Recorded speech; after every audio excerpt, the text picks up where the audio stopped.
जंगल में एक संत कुटिया में रहते थे। एक बार उनके पास एक चुईया ने आकर कहा कि उसके पीछे एक बिल्ली पड़ी है, कृपया उस बिल्ली से उसकी रक्षा कीजिए।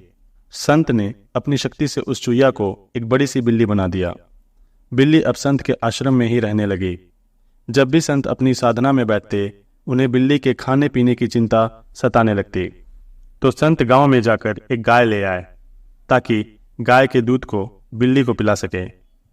संत को गाय को सर्दी गर्मी से बचाने के लिए एक कुटिया की आवश्यकता पड़ी।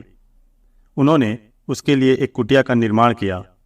फिर उन्हें एहसास हुआ कि गाय जब जंगल में चरने जाती है तो जंगली जानवरों का डर बना रहता है।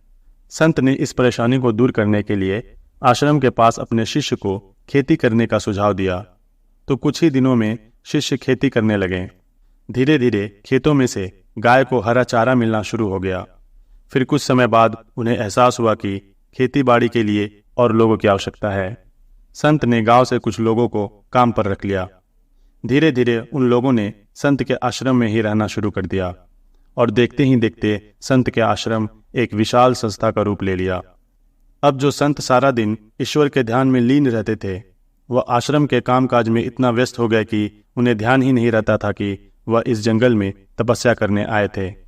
और अब संत अपने मार्ग से भटककर एक आम व्यक्ति की तरह व्यवहार करने लगे। देखा जाए तो इन सब का कारण केवल एक चुईया के प्रति ममता और मोह का होना था। संत को चाहिए था कि वह निष्काम भाव से उस चुईया की रक्षा कर उसे जंगल में किसी सुरक्षित स्थान पर छोड़ देते।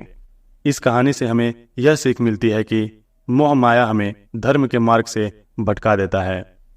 कहानी अगर थोड़ी सी भी अच्छी लगी तो प्लीज़ वीडियो को एक लाइक और मेरे चैनल को सब्सक्राइब करना ना भूलें। धन्यवाद।